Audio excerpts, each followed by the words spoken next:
Morning student, class 11th हम पढ़ रहे थे दुष्यंत कुमार की गज़ल। एक गज़ल मैंने पिछले वीडियो में पढ़ा दी थी, लेकिन एक बार वापस देख लेते हैं।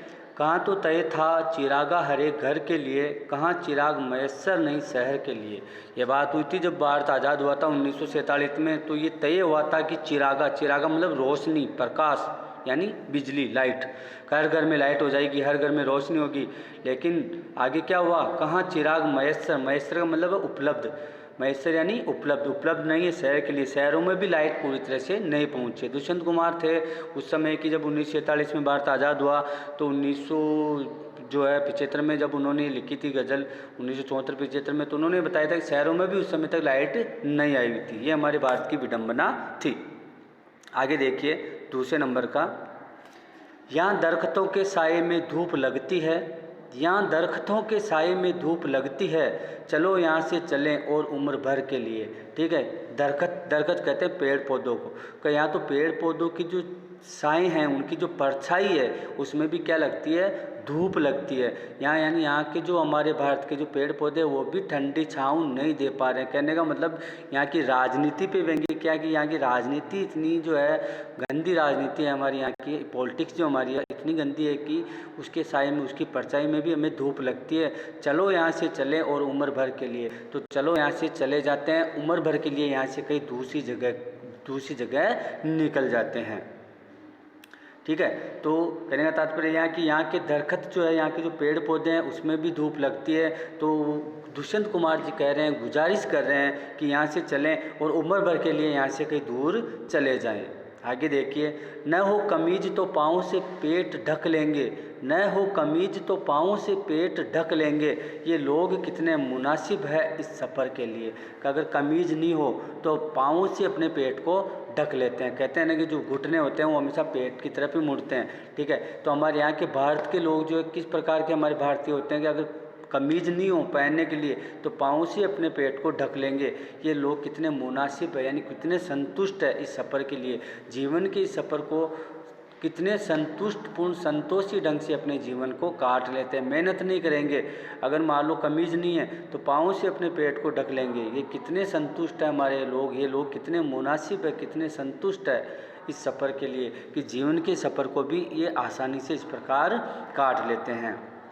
आगे देखो, बहुत अच्छा है। खुदा नहीं नह सही आदमी का ख्वाब सही, खुदा नहीं नह सही आदमी का ख्वाब सही, कोई हसीन नज़ारा तो है नज़र के लिए। ठीक है, उन्होंने आगे कहा, कितनी अच्छी बात कही है। खुदा नहीं, ईश्वर नहीं, भगवान नहीं, गॉड नहीं, कोई बात नहीं।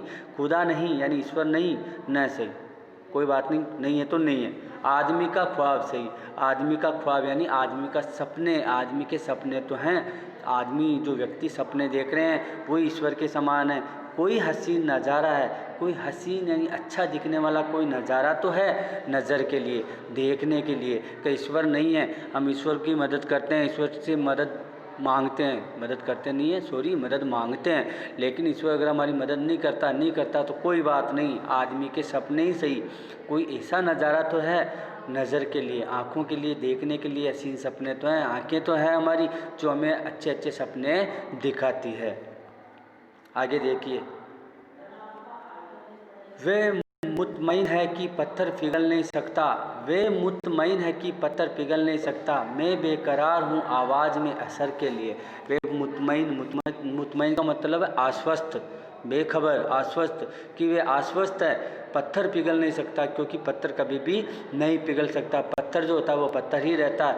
मैं बेकरार हूँ आवाज़ में असर के लिए, लेकिन मैं बेकरार हूँ, मेरी जो बेचैनी है, मैं इतना बेचैन हूँ कि मेरी आवाज़ में इतना असर होना चाहिए कि अच्छे से अच्छा पत्थर भी पिघल जाए। कहने का तात्पर्य, पत्थर दिल कठोर हृदय वाले लोग भी जो है पिघल जाने चाहिए। ठीक है, क्योंकि इन्होंने एक हमारे जो इसमें तो इनकी जो दुष्यंत कुमार की गज़ल जो है इसमें भी है, आगे वाली क्लास में 10th या 9th में है, पीर पहाड़ की, कि एक ऐसी पीर पहाड़ के समान हो चुकी है वेदना, इस हिमालय से कोई गंगा निकलनी चाहिए, यानी आदमियों की पीर यानी पीड़ा दूर होनी चाहिए। तो कहने का तात्पर्य, हम अभी 11th में पढ़ रहे हैं यहाँ पे, वे मुतमईन है कि पत्थर पिघल नहीं सकता, मैं बेकरार हूँ आवाज़ में असर के लिए। वे आश्वस्त है कि ये पत्थर जो है पिघल नहीं सकता, लेकिन मैं बेचैन हूँ। दुष्यंत कुमार कहते हैं कि मैं बेचैन हूँ आवाज़ में असर के लिए, आवाज़ में असर के लिए मैं बेकरार हूँ कि मेरी आवाज़ में इतना असर होना चाहिए कि पत्थर दिल हृदय भी एक बार के लिए पिघल जाए। ठीक है, नेक्स्ट है, तेरा निज़ाम है सिल्दे जुबान शायर की, तेरा निज़ाम है सिल्दे जुबान शायर की, ये एहतियात ज़रूरी है इस बहर के लिए। ठीक है, तेरा निज़ाम, निज़ाम कहते हैं शासन को, कि तेरा शासन है, तेरा राज है, तू अच्छे से अच्छे शायर की जो ज़ुबान भी, गज़ल गायक की ज़ुबान भी तू सिल सकता है। ये एहतियात, एहतियात का मतलब होता है सावधानी, अंडरलाइन कर लो इसको, एहतियात यानी सावधानी। इसको ये एहतियात सावधानी, निज़ाम का मतलब राज, लिख देता हूँ, निज़ाम यानी राज, शासन। ठीक है, और एहतियात का मतलब होता है सावधानी, सावधानी। ठीक है, निज़ाम का मतलब राज और एहतियात का मतलब सावधानी, ये है। ठीक है, तो तेरा निज़ाम है, तेरा शासन है कि तू सिल दे जुबान शायर की, कि तू अच्छे से अच्छे शायर की ज़ुबान भी सिल सकता है। ये एहतियात ज़रूरी है इस बहर के लिए, लेकिन इस बहर के लिए, इस संसार के लिए, इस जीवन के लिए ये सावधानी ज़रूरी है। नहीं तो ये जो शासन, जिसका शासन होता है वो अच्छों की ज़ुबान भी क्या कर देते हैं, बंद कर देते हैं। ठीक है, तो ये आपकी गज़ल थी, छोटी सी थी, आगे भी अभी साये में धूप से ली गई है, या लिखा हुआ है साये में धूप। ठीक है, पेज नंबर 167। अब देखिए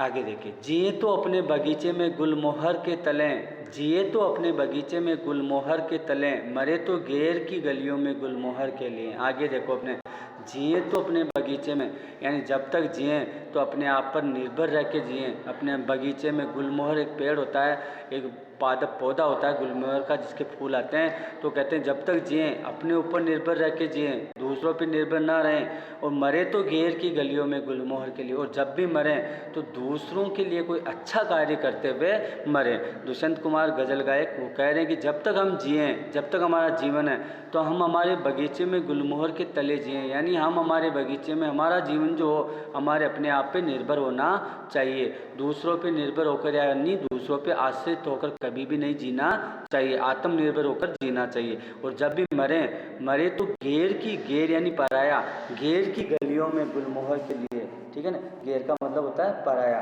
ठीक है, तो घेर का मतलब पराया। ठीक है, घेर का मतलब पराया। और जब भी मरे तो घेर की यानी परायों की गलियों में गुलमोहर के लिए, दूसरों के अधिकारों के लिए या दूसरों के प्रति कुछ अच्छे कार्य करते हुए मरे, यानी भलाई के कार्य करते हुए मरे। जब तक जिए आत्मनिर्भर रहकर जिए, अपने आप पर विश्वास रखें और अपने आप पे जिए। और जब भी मरे तो दूसरों की घेर की गलियों में, यानी परायों की गलियों में, परायों के लिए कुछ अच्छे कार्य करते हुए मरे। तो ये था, हमारी गज़ल थी जो इनकी लिखी हुई है दुष्यंत कुमार की। अभ्यास प्रश्न में देख लीजिए। अब आप अभ्यास प्रश्न में गज़ल के साथ, अब इसके आपको ये क्वेश्चन आंसर है, लेकिन जो है चैप्टर में, ये गज़ल चैप्टर जो था, मैंने ये आधा हुआ था, इसलिए मैंने इस वीडियो में इसको पूरा बनाकर भेज दिया। वैसे ये चैप्टर हमारे जो है, इसमें से 11th क्लास से चैप्टर हट चुका है गज़ल। ठीक है, और कौन कौन से चैप्टर हटे हैं या कौन कौन से रखे गए हैं, ये मैं आपको जो है बता दूंगा। ठीक है, और इसमें इसके क्वेश्चन आंसर तो फिर कर लेना। चलो, इसका आपको पहला करना है, दूसरा करना है, तीसरा करना है, चौथा जो है तेरा निज़ाम है सिल्दे जुबान शायर की, ये एहतियात ज़रूरी है इस बहर के लिए। तो ये भी आपको चौथा भी करना है, इसका आशय स्पष्ट करना है। आगे देखिए, इसका दूसरा देखिए, ये भी अच्छा है। हमको मालूम है जन्नत की हकीकत, लेकिन हमको मालूम है जन्नत की हकीकत, लेकिन दिल के कुछ रखने को गालिब ये ख्याल अच्छा है। ये दुष्यंत की गज़ल का चौथा शेर पढ़ना बताएंगे गालिब के शेर से वह किस तरह से जुड़ता है। कि हमको ये मालूम है, क्योंकि उन्होंने बताया था, उन्होंने क्या बताया था कि खुदा नहीं न सही आदमी का ख्वाब सही, एक हसीन नज़ारा तो है नज़र के लिए। यानी खुदा नहीं, कोई बात नहीं है, आदमी के ख्वाब तो है। उसी तरह गालिब ने लिखा कि हमको मालूम है जन्नत की हकीकत, हमें मालूम है जन्नत यानी स्वर्ग, कि हमको मालूम है जन्नत की हकीकत, लेकिन दिल के कुछ रखने देखो गालिब ये ख्याल अच्छा है, गालिब कहते हैं ये ख्याल अच्छा है, दिल हमारा खुश रहता है कि हम अच्छे कार्य करेंगे तो हमें जन्नत नसीब होगी। ठीक है, तो ये है, तो ये दूसरा भी आपको करना है। इसके बाद में आगे जो क्वेश्चन आंसर है, ये बहर का मतलब छंद होता है भाई, ठीक है ना, छंद यानी संसार से रिलेटेड। आगे देखिए, ये वापस ये ऐसे नाते रिश्तों पर लागू होता है, ये ऐसे विद्यालयों पर लागू होता है, ऐसे अस्पतालों पर लागू होता है, ऐसी पुलिस व्यवस्था पर लागू होता है। लागू क्या होता है कि अलग अलग जगह अलग अलग परिस्थितियाँ हैं। जैसे यहाँ दरख्तों के साए में धूप लगती है, ये वाक्य मुहावरे की तरह अलग अलग परिस्थितियों में अर्थ दे सकता है। मसलन ये ऐसी अदालतों पर लागू होता है जहाँ इंसाफ नहीं मिलता है। कुछ ऐसी परिस्थितियों की कल्पना करते हुए निम्नांकित अधूरे वाक्य को पूरे, जैसे ऐसे नाते रिश्तों पर लागू होता है जो नाते रिश्ते केवल दिखावे के हो। ऐसे विद्यालयों पर लागू होता है जहाँ पढ़ाई ढंग से नहीं हो। ऐसे अस्पतालों पर लागू होता है जहाँ इलाज ढंग से नहीं हो। ऐसी पुलिस व्यवस्था पर लागू होता है जहाँ कानून नाम की कोई चीज़ ही ना हो। ठीक है, तो ये था गज़ल लिखी हुई हमारी दुष्यंत कुमार द्वारा लिखी हुई गज़ल थी। इसके कुछ क्वेश्चन आंसर थे जो आपको करने हैं इस चैप्टर के अंदर। जो भी क्वेश्चन आंसर है वो तो आपको बता ही दिए। इसके अलावा जो चैप्टर में है वो मैं आपको इसमें ग्रुप में डाल दूंगा कौन कौन से चैप्टर हमारे आने हैं, क्योंकि सिलेबस आ चुका है। तो सिलेबस के अकॉर्डिंग हम इसका वापस रिवीजन कर सकते हैं। हो सकता है नेक्स्ट वीडियो से मैं आपको जो है इसके हमारे जितने भी मतलब व्याकरण से रिलेटेड अगर कोई टॉपिक है तो टॉपिक मैं आपको बता दूंगा। ठीक है, तब तक के लिए आप पढ़ते रहिए और वीडियो को ज़रूर देखें। गज़ल अच्छी थी इसलिए इसको मैंने पढ़ाई, ताकि क्या कि गज़ल आपको समझ में आए। अच्छी गज़ल थी दुष्यंत कुमार द्वारा लिखी हुई। ठीक है, मिलते हैं फिर आगे नेक्स्ट वीडियो में। जब भी हमारी मुलाकात होगी इस वीडियो में, अगले वीडियो में आपको पता चल जाएगा कौन कौन से चैप्टर आ रहे हैं, कौन से नहीं आ रहे हैं। तब तक के लिए टेक केयर, गुड बाय, धन्यवाद।